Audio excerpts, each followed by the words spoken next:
Jake Thornton had spent 3 years as Clearwater Valley's cautionary tale, the cowboy so broken his own wife left him for a real man who understood priorities. The injured albino mare bleeding at his fence line was about to prove that everything the mocking town believed about sanity and madness was catastrophically wrong. Before we continue, don't forget to subscribe to the channel, like the video, and comment where in the world you're watching from. Let's go. Jake Thornton had stopped caring what the people of Clearwater Valley thought of him exactly 3 years, 4 months, and 12 days ago. That was the day his wife Sarah had walked out of their ranch house with nothing but a carpet bag and a look of profound disappointment, climbed into Thomas Brennan's wagon and disappeared down the dusty road toward a life that didn't include a broken-down cowboy who talked to horses more than people. The town had made sure he knew exactly what they thought of the situation. "Poor Jake," they whispered behind calloused hands at the general store. "Always knew he was strange, the way he preferred those animals to proper company. No wonder his wife left him for a real man. Can't say I blame her, living out there with someone who's got more time for horses than his own wife." The mockery had started small, subtle glances and conversations that died when he entered a room, but it had grown over the years into something more pointed. At 42, Jake had become the cautionary tale mothers told their daughters about what happened when a man lost himself in his work and forgot the things that truly mattered. The ranch hands he used to employ had drifted away one by one, finding work with spreads where the owner didn't spend half his time standing in fields talking to creatures that couldn't talk back. Now it was just him and the animals, exactly the way everyone had predicted it would end up. The November morning had started like any other, cold and gray with the kind of bitter wind that cuts straight through a man's coat and settled deep in his bones. Jake had been mending fence on the eastern boundary of his property, the section that bordered the wild country where few people ventured. The land out there was rough and unforgiving, full of ravines and rocky outcrops that made it useless for grazing, but perfect for animals that wanted to stay hidden from human interference. He had always respected that boundary, leaving the wild things to their wild places, asking only that they do the same for his property. That's why the sound of hoofbeats approaching from that direction caught his attention immediately. His land didn't extend into those hills, and no rancher in their right mind would try to drive stock through that treacherous terrain. He straightened from his work, hammer still in hand, and watched as a horse emerged from the morning mist. But this wasn't just any horse. Even from a distance, Jake could see the creature was something extraordinary. Pure white from nose to tail, so pale it seemed to glow against the dark landscape behind it. An albino mare, wild from the look of her, moving with the careful gait of an animal in pain. His first instinct was to stay back. Wild horses were dangerous when hurt, liable to kick or bite anything that came near them in their panic and confusion. But something about the way this mare moved toward him deliberately and with clear purpose stilled his caution. She wasn't running from something or randomly wandering. She was coming to him specifically, and that was unusual enough to override years of practical wisdom about keeping distance from untamed animals. As she drew closer, Jake could see the injury clearly. Her right foreleg was badly gashed, probably from a tangle with barbed wire or a sharp rock. Blood had dried in dark streaks against her white coat, and she was favoring the leg heavily. She should have been terrified of him, should have bolted at his first movement, but instead she stopped about 10 feet away and fixed him with eyes that seemed almost human in their intelligence and desperation.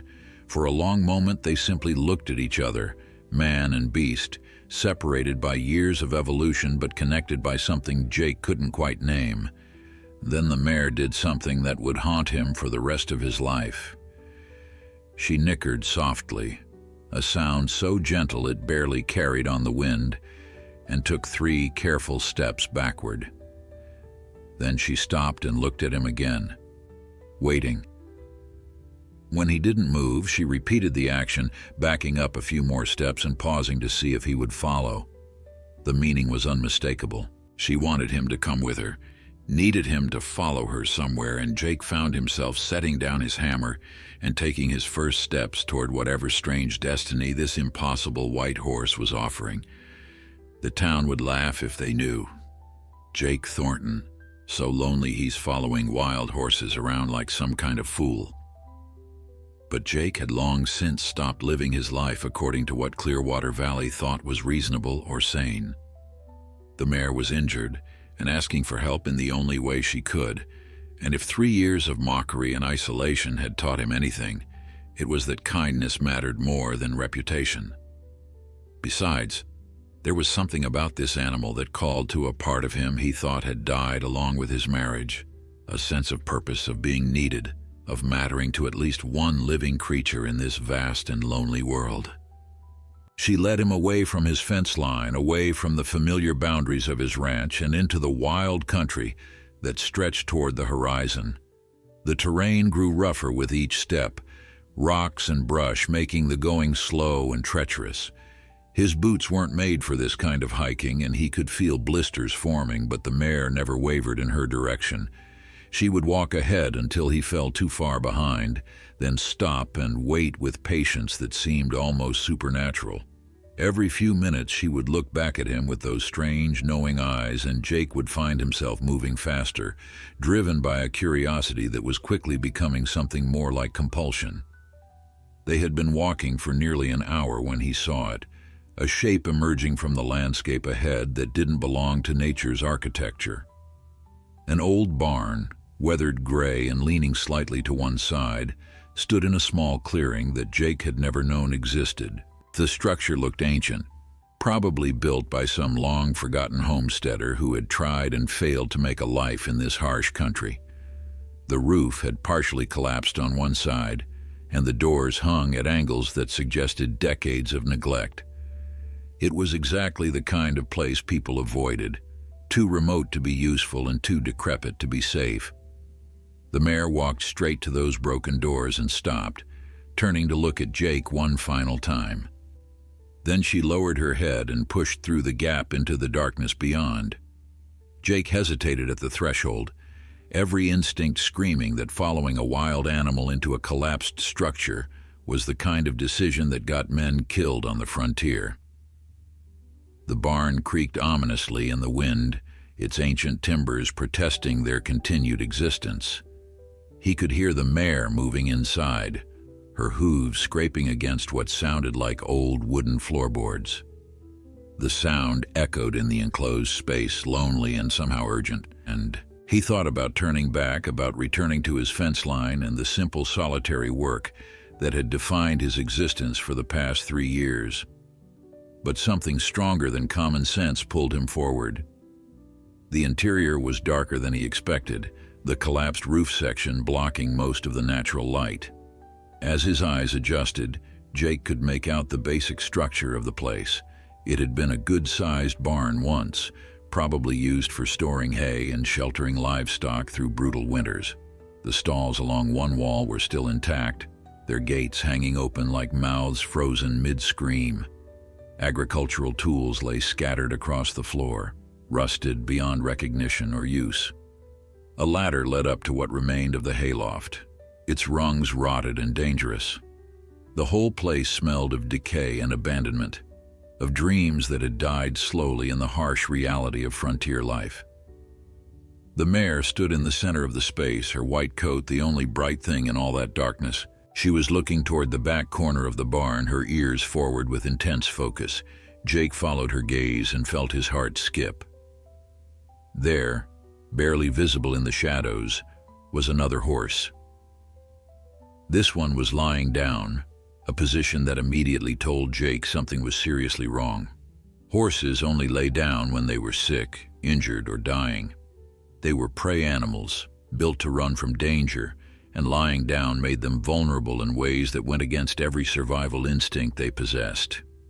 He approached slowly, speaking in the low, gentle voice he used with frightened animals. "Easy now, easy. I'm not here to hurt you. Nobody's going to hurt you." The horse on the ground was a young stallion, maybe 3 years old, with a coat that would have been a rich bay if it wasn't covered in mud and blood. As Jake got closer, he could see the extent of the damage. The horse had a deep wound across its hindquarters, the kind of injury that came from a predator attack or a bad fall. The wound was infected, oozing and inflamed, and the animal's breathing was labored and shallow. Without treatment, this horse would be dead within a day, maybe less. Jake knelt beside the stallion, his hands gentle as he examined the injury. The horse flinched at his touch but didn't try to get up or fight. It was too weak, too far gone to muster much resistance.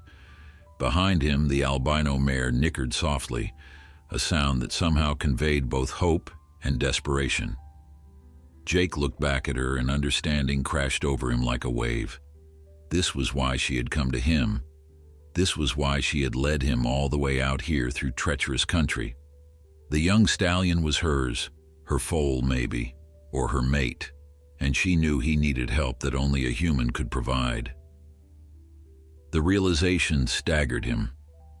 He had spent years working with horses, had dedicated his entire adult life to understanding these magnificent creatures, but he had never encountered anything like this. Wild horses didn't seek out humans for help. They ran from human contact, saw people as predators to be avoided at all costs. Yet this mare had not only approached him, but had deliberately led him to her injured companion, trusting him with a life that clearly mattered more to her than her own safety. It was behavior that defied everything he thought he knew about equine nature, and it filled him with a sense of responsibility so profound it was almost painful. "You brought me here to save him," Jake said aloud, his voice echoing in the empty barn.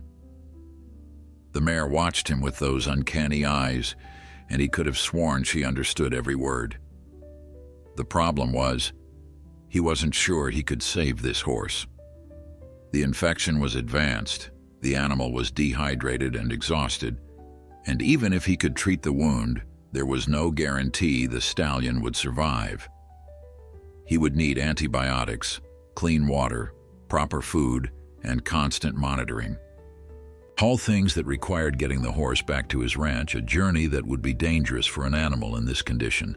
Moving him might kill him just as surely as leaving him here would. But Jake had never been the kind of man who walked away from a creature in need. That was what had driven Sarah away, his inability to prioritize human concerns over animal welfare. She had called it an obsession, an unhealthy attachment to beasts that couldn't love him back the way a wife should be loved. Maybe she had been right. Maybe there was something broken in him that made him more comfortable with horses than people. But sitting in that abandoned barn, looking at a wild stallion who would die without his help and a white mare who had trusted him with the most precious thing in her world, Jake couldn't bring himself to care what anyone thought about his choices anymore. "All right," he said, making his decision. "All right, I'll help him. But we need to get him back to my place, and that's not going to be easy." The mare stamped her hoof once, a gesture that seemed to communicate both understanding and approval. Jake stood and assessed the situation with a practical eye. The stallion couldn't walk, which meant he would need to fashion some kind of travois to drag him. He had rope in his saddlebag back at the fence line, and there was plenty of wood in this barn that could be used for poles. It would take hours to construct something sturdy enough, and then more hours to make the slow journey back across rough terrain. By the time he got home, it would be well past dark, and he would have missed an entire day's work. The fence would remain unfinished, the chores undone, his careful routine completely disrupted. The walk back to retrieve his supplies gave Jake time to question his sanity. He was about to invest hours of backbreaking labor into saving a wild horse that might not survive anyway, all because another wild horse had somehow convinced him it was the right thing to do. If word got back to Clearwater Valley that he had spent an entire day building a travois for wild animals while his own ranch fell into further disrepair, the mockery would reach new heights. Jake Thornton, gone completely mad now, spending his time playing doctor to horses that don't even belong to him. Next, he'll be inviting them into the house for Sunday dinner. He could almost hear Sarah's voice in his head, that particular tone she had used near the end when her patience had finally worn through. "You care more about those animals than you ever cared about me. I'm your wife, Jake. Your wife. And I'm tired of competing with creatures that can't even understand what you're sacrificing for them." She had been standing in their bedroom doorway when she said it, her few belongings already packed, her mind clearly made up. He had tried to explain that it wasn't about caring more. It was about responsibility, about not turning away from suffering just because it was inconvenient. But she had shaken her head, her eyes bright with unshed tears, and told him that responsibility to strangers and animals shouldn't come before responsibility to family. Maybe she had been right. Maybe there was something fundamentally wrong with a man who found it easier to understand horses than his own wife. But as Jake gathered his rope and tools, as he began the trek back toward the abandoned barn, he couldn't shake the image of that white mare's eyes. She had looked at him with such desperate hope, such absolute trust that he would do the right thing. No human had looked at him that way in years. People in Clearwater Valley looked at him with pity or contempt or uncomfortable sympathy, but never with trust. Never with the belief that he was capable of saving something precious. The construction of the travois took longer than he expected. The wood in the barn was old and brittle, requiring careful selection to find pieces that would bear weight without snapping. He worked methodically, testing each joint and knot, knowing that a failure in the structure could doom the injured stallion more surely than the infection. The albino mare watched his every move, never straying far from her companion. Occasionally she would lower her head to nuzzle the stallion gently, and the young horse would respond with small movements that suggested he drew comfort from her presence. As Jake worked, he found himself talking to them, explaining what he was doing and why. The mare seemed to listen intently, her ears swiveling to track his voice. "It's going to hurt him when we move him," Jake said, securing another knot in the rope harness. "There's no way around that, but if we can get him back to my place, I've got antibiotics that might fight the infection. Clean water, good feed. He'll have a chance at least." The mare nickered softly, and Jake took it as approval. The sun was past its peak when he finally had the travois completed. The device was crude but functional. 2 long poles with crosspieces lashed between them, creating a platform that could be dragged behind a horse or, in this case, pulled by a man. Getting the injured stallion onto it proved to be the hardest part. The horse was weak, but still wild, and the pain of movement made him thrash weakly. Jake had to use every bit of skill and patience he possessed to calm the animal enough to slide him onto the platform without causing more damage. The albino mare helped in ways that defied explanation. She positioned herself at the stallion's head, her nose touching his, making soft sounds that seemed to soothe his panic. When Jake needed the stallion to shift his weight, she would step back, and the young horse would instinctively try to follow her, making the movement easier. It was cooperation of a kind Jake had never experienced with wild animals, and it reinforced his growing belief that these were no ordinary horses. By the time they began the journey back toward his ranch, the afternoon was fading toward evening. Jake had rigged the travois with straps that allowed him to pull it, though the weight was tremendous and the ground was treacherous. Every rock and depression became an obstacle that had to be navigated carefully. The stallion lay quiet on the platform, his breathing shallow but steady. The mare walked alongside, her injured leg clearly paining her, but her determination unwavering. They moved slowly, stopping frequently for rest. During one of these breaks, Jake noticed movement in the distance. Riders, 3 of them, heading in a direction that would intersect with their path. His heart sank as he recognized the lead horse, a distinctive paint that belonged to Tom Jenkins, one of Clearwater Valley's most vocal critics of Jake's unconventional ways. Of all the people to encounter during this already impossible day, Jenkins was perhaps the worst option. Jake considered trying to hide, to drag his burden into the rocks and wait for the riders to pass, but The stallion couldn't handle that kind of rough treatment. He was committed to this path now, for better or worse. He straightened his shoulders and kept pulling, the albino mare walking calmly beside him like a ghostly guardian. If he was going to be mocked for this, he might as well face it with his head up. The riders spotted them and changed course, curiosity clearly drawing them closer. Jake could see the moment they registered what they were seeing, a lone man dragging a travois with a wild horse on it, accompanied by an albino mare that should have run at the first sight of humans. Tom Jenkins reined in his paint about 20 feet away, his weathered face creased with confusion and something that might have been concern or contempt. Jake couldn't tell which. "Well now," Jenkins said, his voice carrying that particular blend of amusement and disdain that Jake had grown to recognize over the past 3 years. "What in God's name are you doing out here, Thornton?" The two men with him, ranch hands Jake recognized but didn't know by name, exchanged glances that confirmed they were witnessing something they would be talking about in the bunkhouse for weeks to come. "Look at that white horse," one of them murmured. "Never seen anything like it." Jenkins ignored his companion, his attention fixed on Jake with the intensity of a man who had just discovered fresh ammunition for an ongoing campaign of ridicule. Jake considered his options. He could try to explain about the mare seeking him out, about her deliberate guidance to the injured stallion, about the intelligence he had witnessed that defied everything he thought he knew about wild horses. But he already knew how that would sound. He could see it in Jenkins's expression, the eager anticipation of a man waiting for a story he could twist and reshape into proof of Jake Thornton's complete disconnection from reality.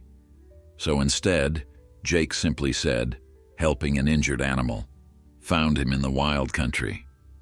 He's in bad shape." "Found him," Jenkins repeated, his tone suggesting he didn't believe a word of it. "And you just decided to spend your whole day dragging a wild horse halfway across the territory. That fence line of yours still needs finishing, doesn't it?" The reminder stung because it was true. Jake's ranch had been slowly falling into disrepair since Sarah left, not from lack of effort, but from lack of focus. He did the minimum necessary to keep things running while spending more and more time with the horses, seeking comfort in creatures that demanded nothing from him except patience and care. The unfinished fence was just one more piece of evidence that he was failing at the basic responsibilities of ranch ownership. "Fence will keep another day," Jake replied, resuming his slow pull on the travois. "This horse won't." The albino mare moved with him, her presence somehow protective. Jenkins laughed, a sound without real humor. "That's exactly what your wife used to say, isn't it? Everything will keep another day while Jake tends to animals that aren't even his. No wonder she left you for a man who understood priorities." The casual cruelty of the statement would have hurt more if Jake hadn't heard variations of it 100 times already. Thomas Brennan, the man Sarah had left him for, owned the largest cattle operation in 3 counties. He was everything Jake wasn't, sociable and ambitious and utterly focused on building wealth and influence. He treated his livestock as assets to be managed for profit, not as individuals worthy of consideration beyond their economic value. Sarah had been attracted to that certainty, that clear hierarchy of importance that put human concerns above all others.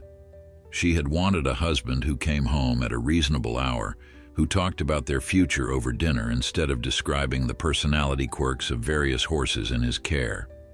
One of the ranch hands, a younger man with a face full of curiosity rather than contempt, urged his horse closer to get a better look at the travois and its burden.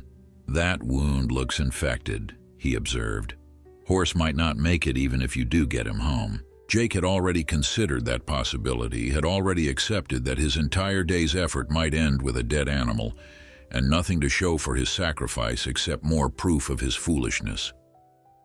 But the possibility of failure had never been a good reason not to try. "That's why I need to keep moving instead of standing here talking," he said pointedly. Jenkins wasn't ready to let him go that easily. "The white mare, she yours?" Never seen her around your place. She wild?" Jake glanced at the Albino Mare, who was watching the mounted men with alertness but not fear. How did he explain what had happened without sounding completely insane? "She found me," he said finally.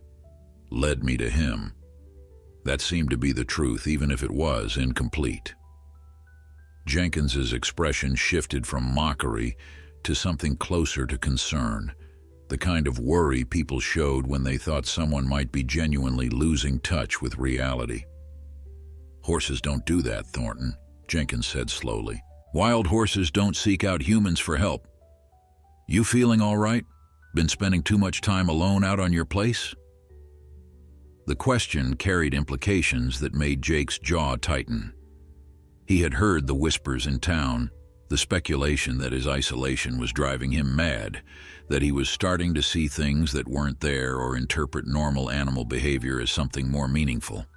People who had known him for years now looked at him with a mixture of pity and unease, as if expecting him to do something unpredictable and possibly dangerous. "I'm feeling fine," Jake said through gritted teeth, "and I'm wasting daylight standing here defending myself to you. If you're not going to help, then move aside and let me pass." For a moment he thought Jenkins might actually block his path, might force a confrontation that would end with Jake walking away from the injured stallion. But the rancher finally shrugged and reined his horse to the side, gesturing for his men to do the same. "Your funeral, Thornton. Don't come crying to the rest of us when that wild thing wakes up and kicks your head in, or when you lose your ranch because you're too busy playing nursemaid to animals that don't even belong to you." The riders moved off, but Jake could feel their eyes on his back as he resumed pulling the travois. He could imagine the story that would reach Clearwater Valley by nightfall, embellished and reshaped into further evidence of his deteriorating mental state. Jake Thornton talking to wild horses like they're people, claiming they're leading him on missions of mercy.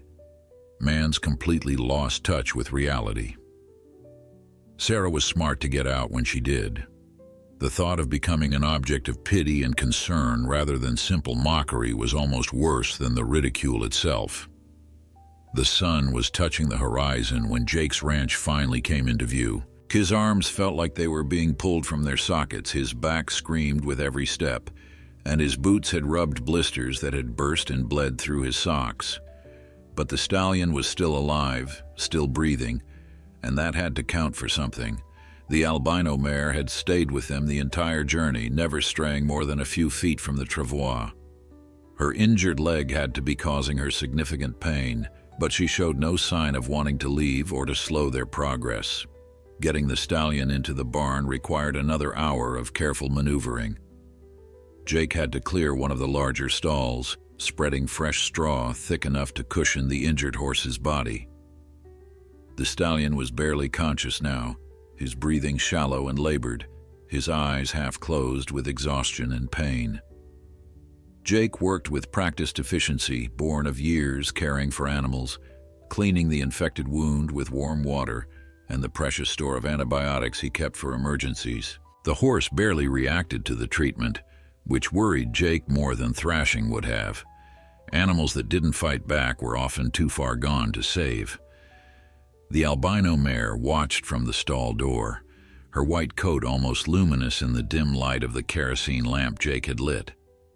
He glanced at her frequently as he worked, still marveling at her presence. She should have bolted the moment they reached human habitation, should have disappeared back into the wild country where she belonged. Instead, she stood vigil over her companion with a devotion that reminded Jake uncomfortably of human love. When he finished treating the stallion, Jake turned his attention to the mare's injured foreleg. She allowed him to approach, to examine the gash that had brought her to him in the first place, standing perfectly still as he cleaned and bandaged the wound with the same care he had shown her companion.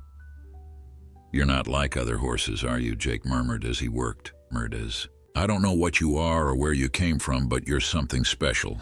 The mare's ears swiveled toward his voice, and she lowered her head to blow soft breath across his face, a gesture that felt almost like a kiss or a blessing. Jake found himself blinking back unexpected tears. It had been so long since anything had shown him affection without judgment, without disappointment, without the unspoken expectation that he should be something other than what he was. He left both horses in the barn with food and water, though he doubted the stallion would eat. Then he limped toward his house, every muscle in his body screaming protest. The ranch house was dark and cold, the way it always was these days.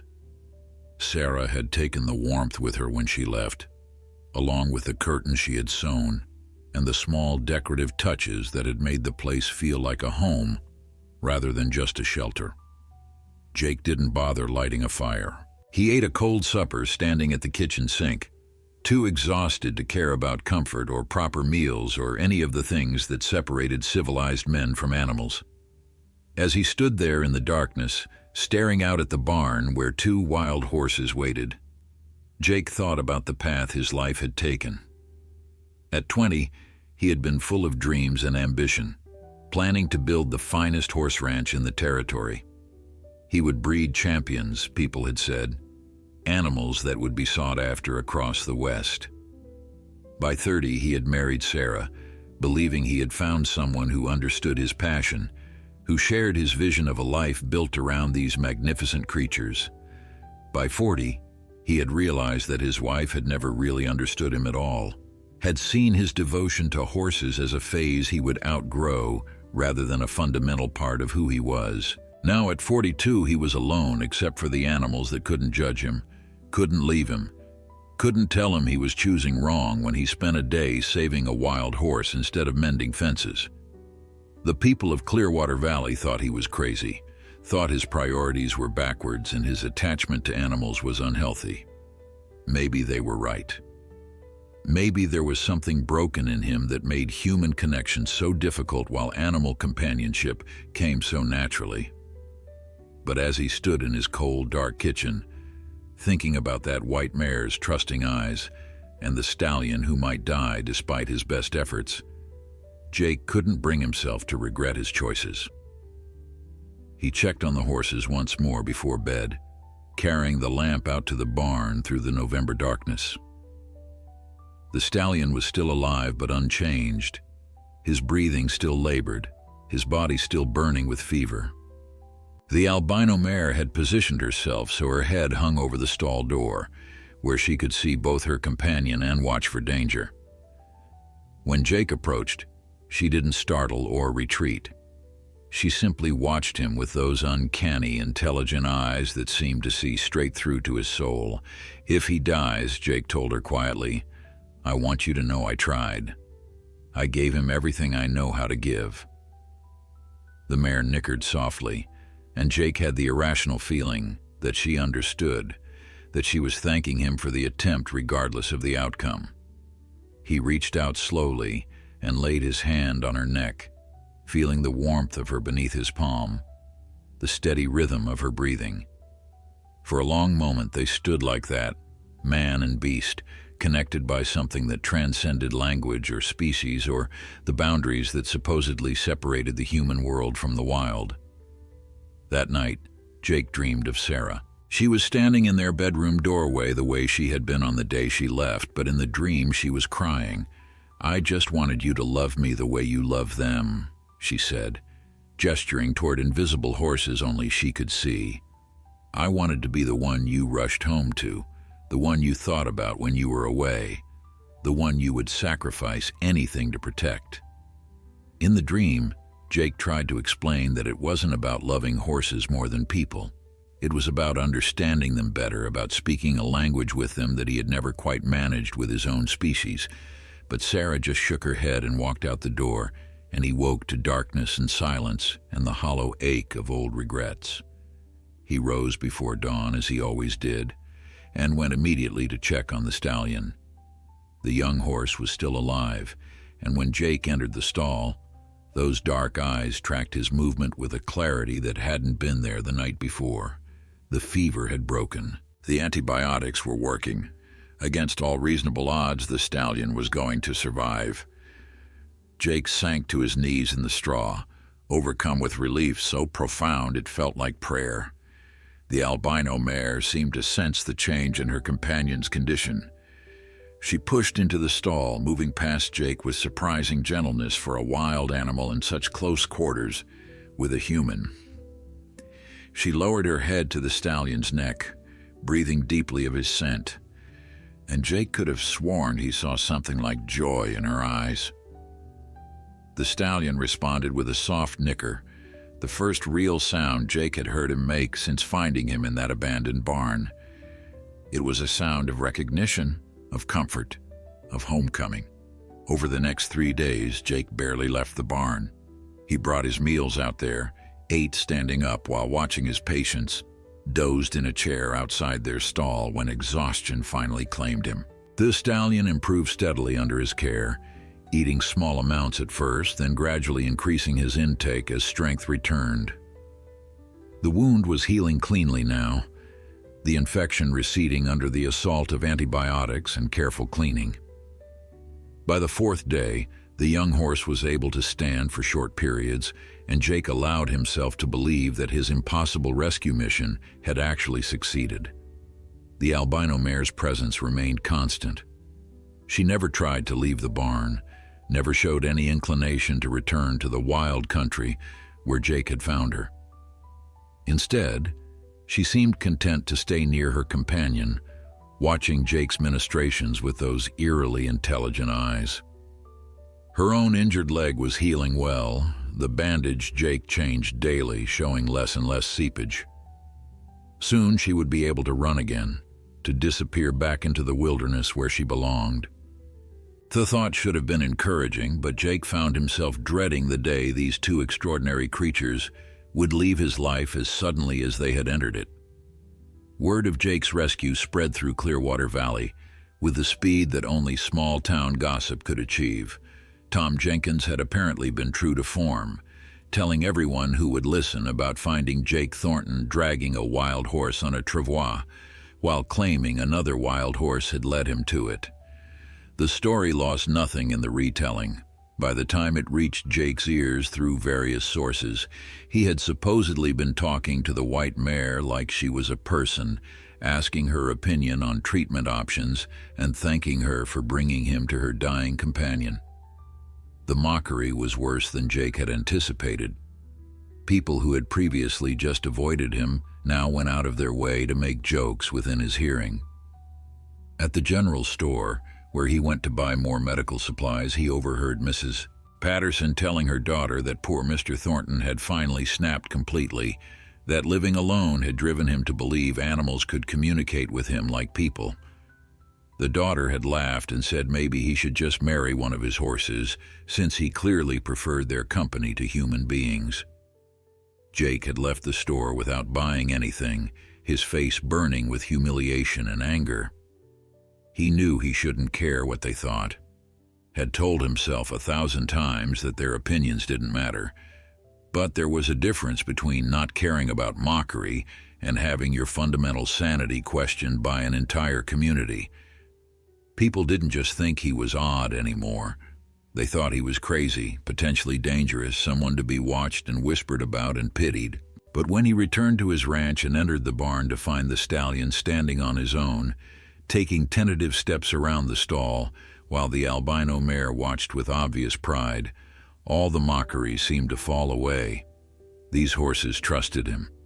They had sought him out specifically, had allowed him into their world in a way that wild animals simply didn't do. Whatever people in Clearwater Valley thought about his sanity, these magnificent creatures had recognized something in him worth trusting. That had to mean something.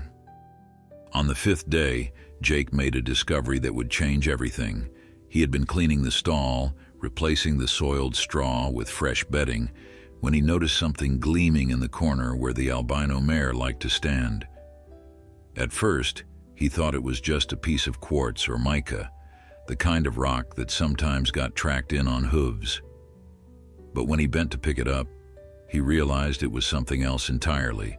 A locket, small and delicate and tarnished with age, hanging from a broken chain that looked like it had been severed rather than simply worn through.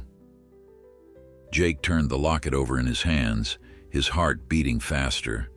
How had a piece of human jewelry ended up in his barn?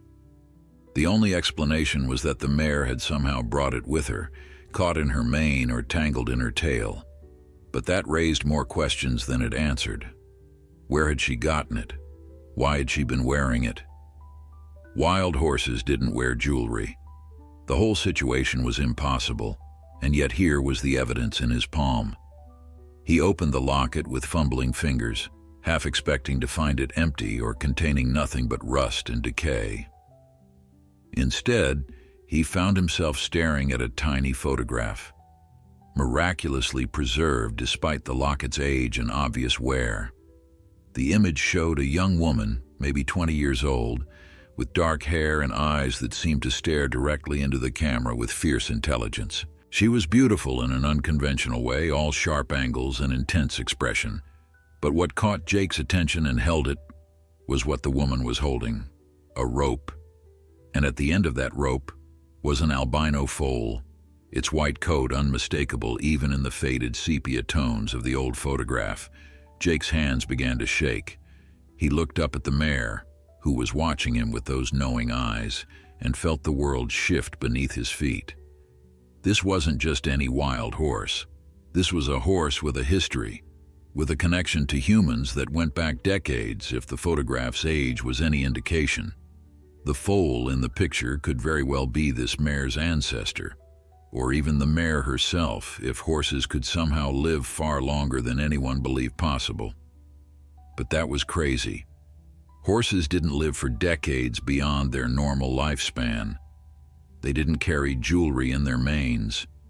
They didn't seek out specific humans for help with the kind of intelligence this mare had displayed. Yet all of those impossible things had happened. Jake spent the rest of the morning staring at the photograph, trying to make sense of what he was seeing. The woman in the locket looked vaguely familiar, though he couldn't place where he might have seen her face before. Something about her eyes, about the fierce determination in her expression, reminded him of old photographs he had seen in the Clearwater Valley Historical Society, images of pioneer women who had carved lives out of impossible circumstances through sheer force of will. The photograph itself had to be at least 50 or 60 years old based on the style and quality. If this was the same mare, she would be impossibly ancient.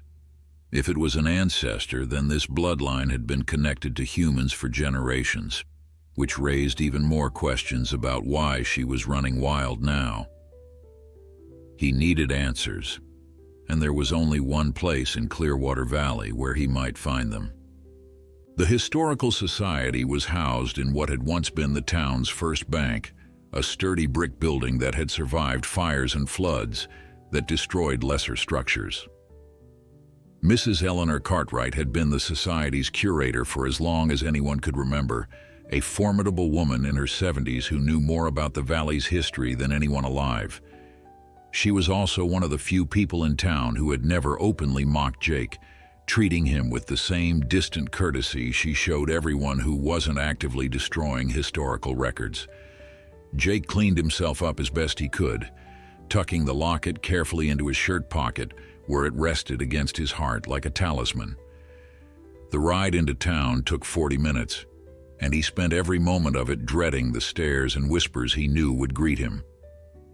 True to his expectations, people on the street stopped talking when they saw him, then resumed in hushed tones as soon as he passed. He heard fragments of their conversations, words like delusional and talking to horses, and completely lost it. He kept his eyes forward and his jaw clenched, refusing to give them the satisfaction of seeing how their words cut him. The Historical Society was blessedly empty when he entered. Mrs. Cartwright looked up from a ledger she had been annotating, her sharp eyes taking in Jake's appearance, with a glance that seemed to catalog every detail. "Mr. Thornton," she said, her voice neutral but not unkind, "this is unexpected. You've never shown much interest in local history before." "I need your help identifying someone," Jake replied, pulling the locket from his pocket. He placed it carefully on her desk, opening it to reveal the photograph. "Have you ever seen this woman before?" Mrs. Cartwright adjusted her spectacles and bent over the locket with the intense focus she brought to all historical artifacts. Her expression shifted from professional interest to something that looked almost like shock. She reached for a magnifying glass and studied the image for what felt like hours, but was probably only minutes. When she finally looked up at Jake, her face had gone pale. "Where did you get this?" Her voice was sharp, almost accusing. "It was in my barn," Jake said, "brought in by a horse." He saw her eyebrows rise at that statement but pressed on. "I need to know who she is. Was, rather. This photograph must be 60 years old at least." Mrs. Cartwright sat back in her chair, the locket still in her hands, her fingers trembling slightly. "Not quite 60 years, she said slowly. "More like 55. And her name was Catherine Holloway, though everyone called her Cat. She was something of a legend around here in her day." Jake leaned forward, his heart racing. "Tell me about her." The curator seemed to be wrestling with some internal decision, her eyes moving between Jake's face and the photograph. Finally, she rose and moved to a filing cabinet against the far wall. She pulled out a folder thick with yellowed newspaper clippings and handwritten notes, spreading them across her desk with careful reverence. Catherine Holloway arrived in Clearwater Valley in 1868, Mrs. Cartwright began, her voice taking on the cadence of a storyteller who had told this tale before. She was 18 years old, alone, and claiming to be a horse trainer. In those days, that was unheard of. Women didn't work with horses professionally, especially not wild ones. But Cat Holloway was different. She had a gift, people said, an ability to communicate with horses that bordered on supernatural. She could gentle the wildest Mustang without breaking its spirit, could train horses to do things that seemed impossible. Jake's breath caught. And did she work with an albino horse? Mrs. Cartwright's eyes met his, and he saw confirmation there before she even spoke. She specialized in them. The old woman pulled out a newspaper clipping, its edges brown with age. The headline read, "Mysterious Horse Woman Performs Miracles at County Fair." Below it was a sketch of a young woman standing next to a white horse, performing what looked like an elaborate dance routine. People came from all over the territory to see her work, Mrs. Cartwright continued.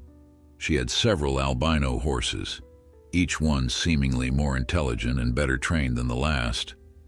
But there was one in particular, a mare she called Ghost, that people swore could understand human speech. Some folks thought she was a witch. Others thought she was blessed. Either way, she was the most talked about person in the valley for nearly 5 years. "What happened to her?" Jake asked, though part of him dreaded the answer. Mrs. Cartwright's expression grew somber. "She disappeared. It was the spring of 1873, during one of the worst floods we'd ever seen. The river jumped its banks and took half the town with it. Cat Holloway was last seen riding Ghost toward the wild country, trying to rescue a family that had gotten stranded. They found the family 2 days later, safe in an old abandoned barn in the hills. But Cat and her horse were never seen again. Most people assumed they'd been swept away by the flood or died of exposure. There was a memorial service, but no body was ever recovered. Jake felt something cold settle in his chest.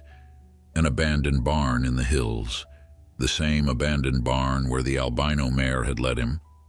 It couldn't be coincidence. Mrs. Cartwright was watching him carefully now, her historian's mind clearly working to piece together why Jake had come asking about a woman who had been dead for 55 years.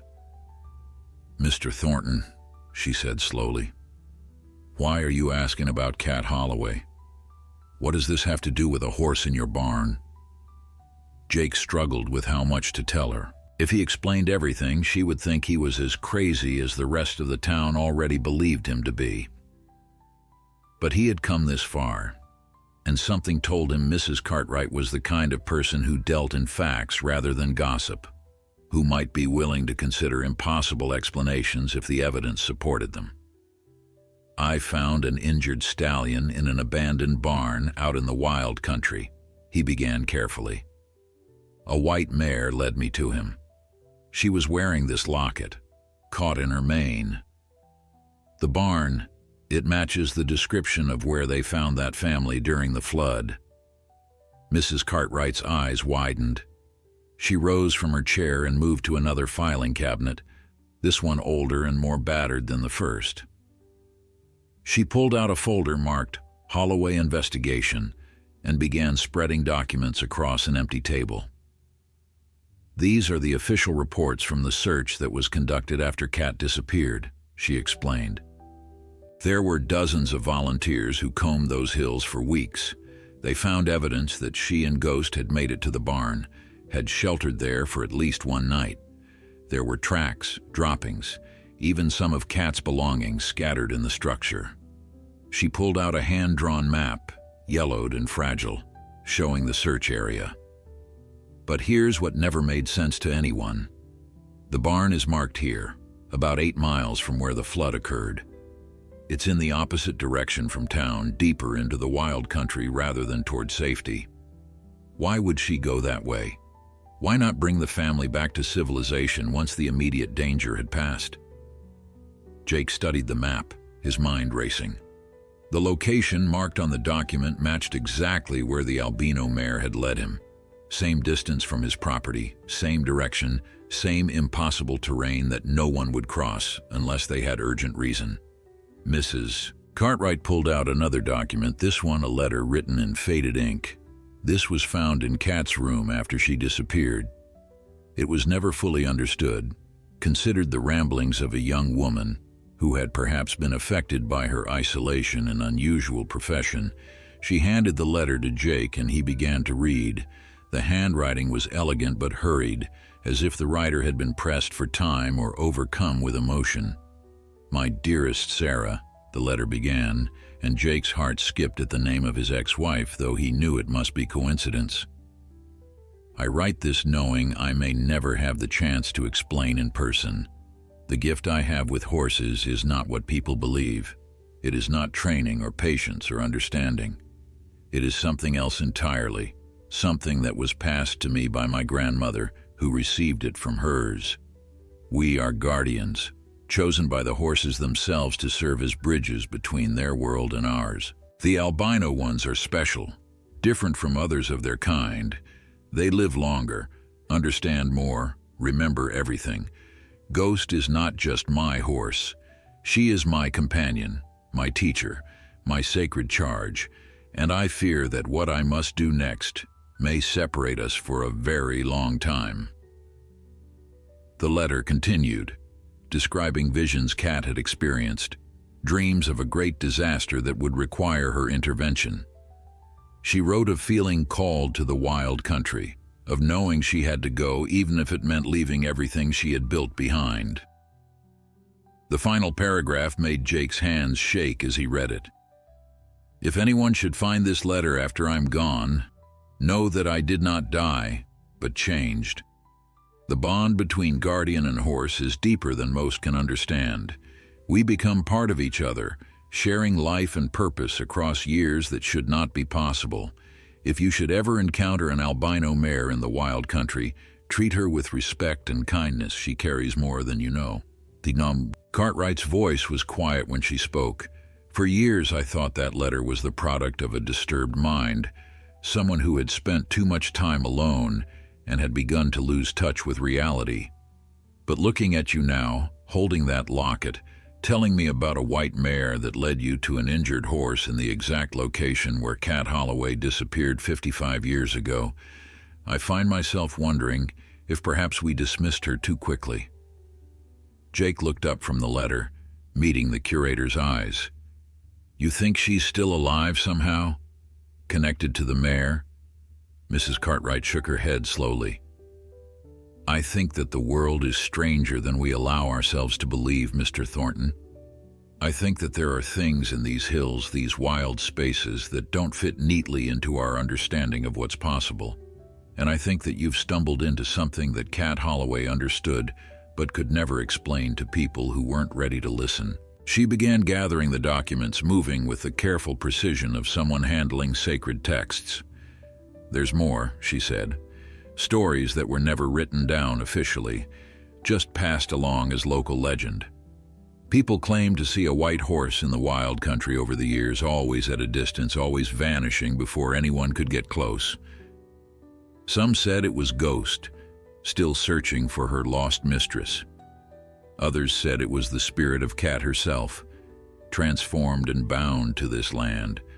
The sightings continued for decades, though they became less frequent as the people who remembered Cat Holloway died off and were replaced by generations who thought the stories were just myths. Jake thought about the intelligence he had seen in the mare's eyes, the way she had deliberately sought him out and led him to the injured stallion. The devotion she showed to her companion went beyond normal animal behavior. It spoke of something deeper, something that might explain why she had chosen him specifically. Was it because he was someone who the town had already marked as strange, someone who might be willing to believe the impossible? Or was there something else, some connection he couldn't yet see? Mrs. Cartwright walked Jake to the door of the Historical Society, the folder of documents tucked under his arm with her permission to study them further. Before he left, she placed a hand on his shoulder, the first physical contact he'd had with another human being in months that wasn't born of mockery or disdain. "Be careful, Mr. Thornton," she said quietly. "Cat Holloway was brilliant and brave, but whatever happened to her out there in the wild country, it took her away from the life she knew. If you're being drawn into the same mystery, make sure you understand what you might be giving up." The ride back to his ranch felt longer than usual, weighted down with revelations and questions that had no easy answers. Jake thought about Sarah, about the way she had accused him of loving horses more than her.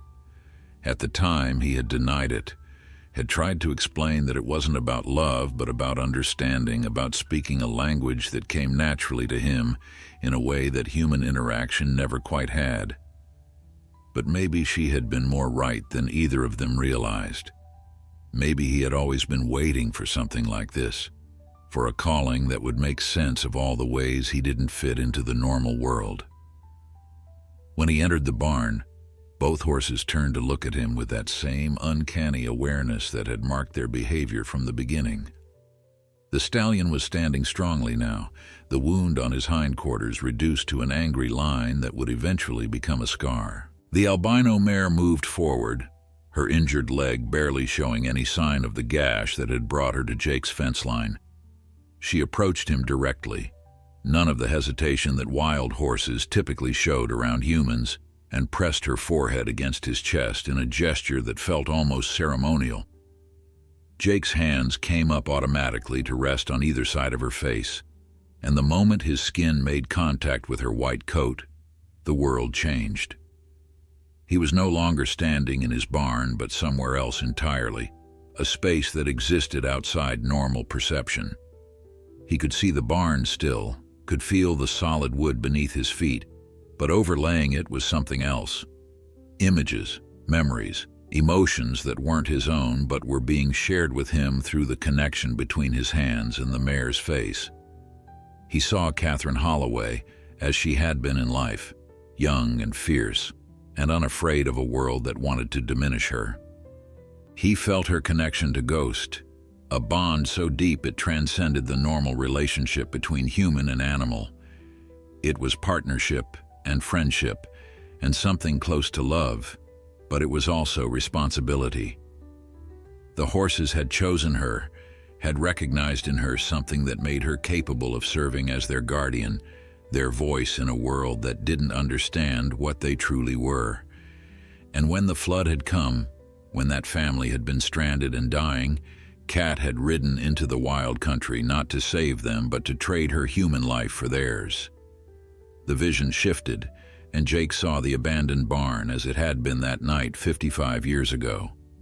Cat Holloway standing in the center, Ghost beside her, both of them illuminated by strange light that had no visible source. He heard words spoken in a language he didn't recognize but somehow understood. A bargain being struck, a transformation being offered.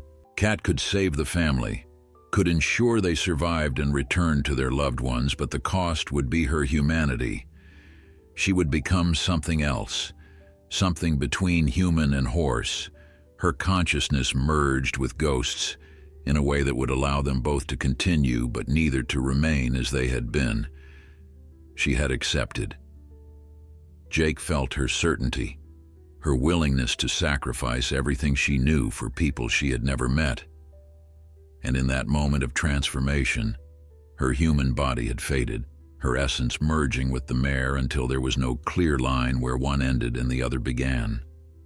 Ghost had carried Kat's consciousness for decades, living far beyond the normal lifespan of horses, watching over the wild country and occasionally intervening when she encountered humans who needed help or animals who needed protection. The vision faded, and Jake found himself back in his barn, his hands still resting on the mare's face, tears streaming down his cheeks. He understood now. This wasn't just Ghost carrying some genetic memory of her original rider. This was Kat Holloway, transformed and bound to this animal form, still serving as guardian after 55 years. The stallion was one of hers, part of a bloodline she had protected and nurtured through decades of existence that should have been impossible, and she had come to Jake because she recognized in him the same thing her predecessors had recognized in her, someone who could understand, someone who was willing to believe the impossible. "You chose me," Jake whispered, his voice rough with emotion. "But why? What do you need from me?" The mare stepped back, breaking the physical connection, and Jake felt the loss of that profound understanding like a physical ache. But even without the direct mind-to-mind contact, he could sense her answer in the way she moved, the way she looked at him. The world was changing. The wild spaces were shrinking. Soon there would be no place left for creatures like her, for mysteries that didn't fit into humanity's increasingly rigid understanding of what was real and possible. She needed someone who could speak for them, who could protect the last remnants of magic in a world determined to explain everything away. Jake thought about his life, about the mockery and isolation that had defined his existence for the past 3 years. He thought about Sarah's accusations, about the way the town saw him as broken and strange. But maybe strange was exactly what was needed. Maybe all the ways he had never fit into normal society had been preparing him for this, for a purpose that transcended fences and cattle prices and the petty concerns of people who had never looked beyond the surface of the world they inhabited. The decision should have been difficult. He was being asked to dedicate himself to something that would only increase his isolation, that would mark him even more clearly as an outsider in the only community he had ever known. But standing in that barn, looking at a creature who had sacrificed her humanity to save strangers, who had spent 55 years serving as guardian to animals that most people saw only as property or obstacles, Jake found the decision was the easiest he had ever made. "Yes," he said aloud, his voice steady and certain. "Yes, I'll do it. I'll be their guardian. Whatever that means, whatever it costs, I accept." The mare's eyes seemed to glow with an inner light, and Jake felt something shift in the air around them. A change so subtle he might have imagined it if not for the way the stallion lifted his head and nickered softly, as if acknowledging a ceremony just completed. The locket around the mare's neck, which had been broken and tarnished, suddenly gleamed as if freshly polished.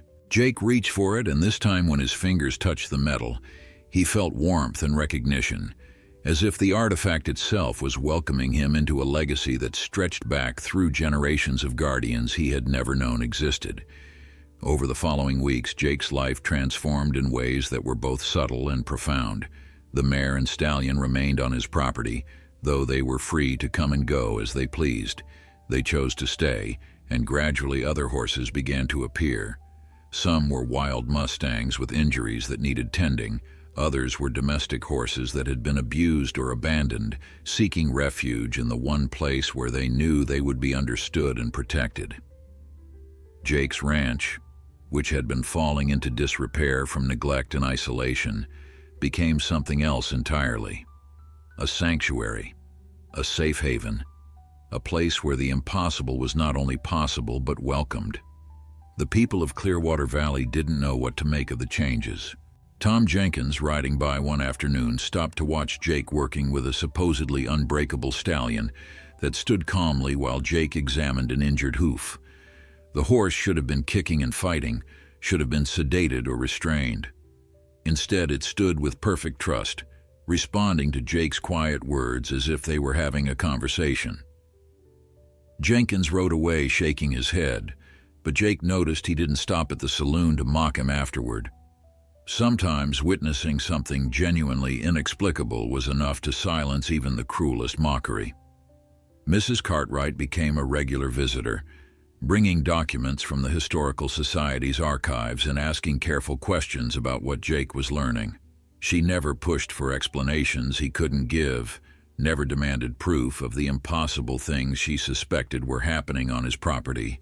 Instead, she compiled a new file, one she labeled simply Thornton Legacy, and began documenting the patterns she observed.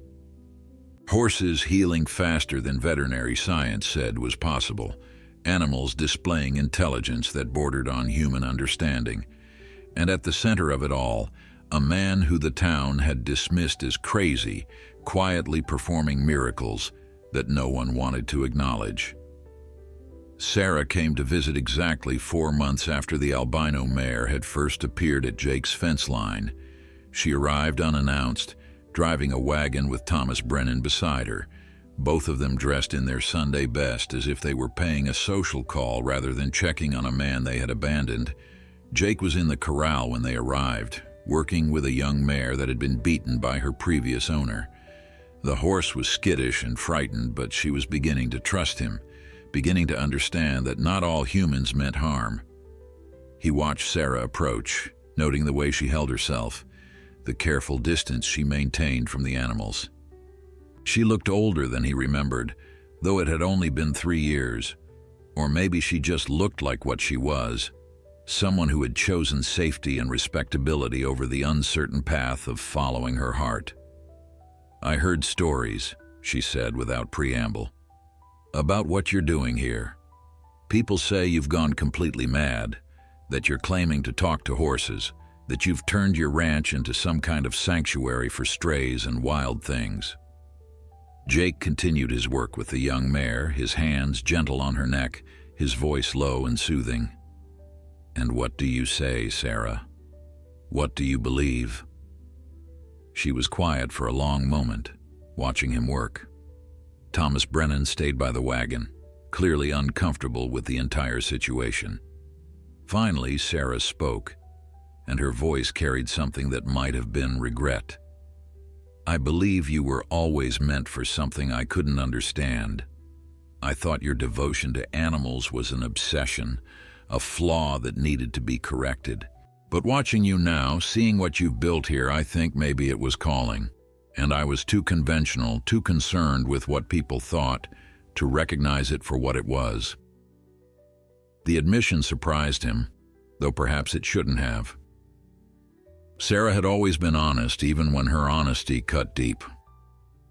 "Do you wish you had stayed?" Jake asked quietly. "Do you regret leaving?"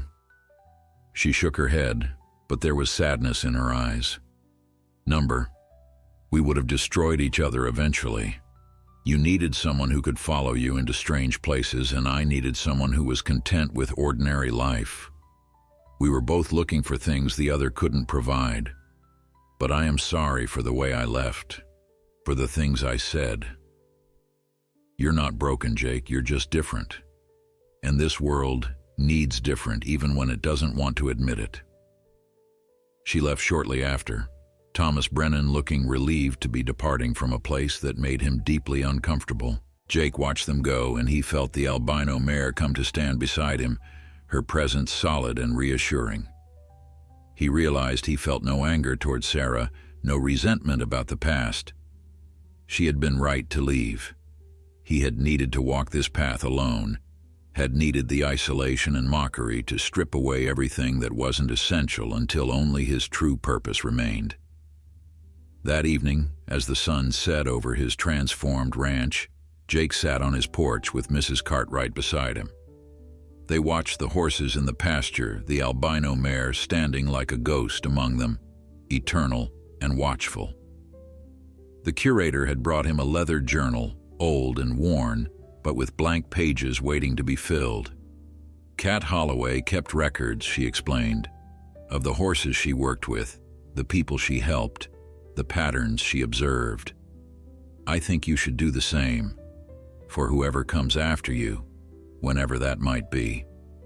Jake accepted the journal, running his fingers over the smooth leather cover. How long do guardians serve, he asked. Mrs. Cartwright smiled, but there was something bittersweet in the expression. As long as they're needed, I suppose. Kat served for 55 years before she found you. You might serve for just as long or longer. The bond between guardian and horse, it changes things.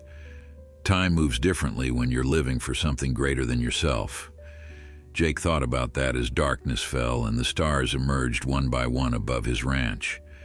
He thought about the life he had lost and the life he had gained, about mockery transformed into purpose, about isolation that had prepared him for a calling he never could have imagined.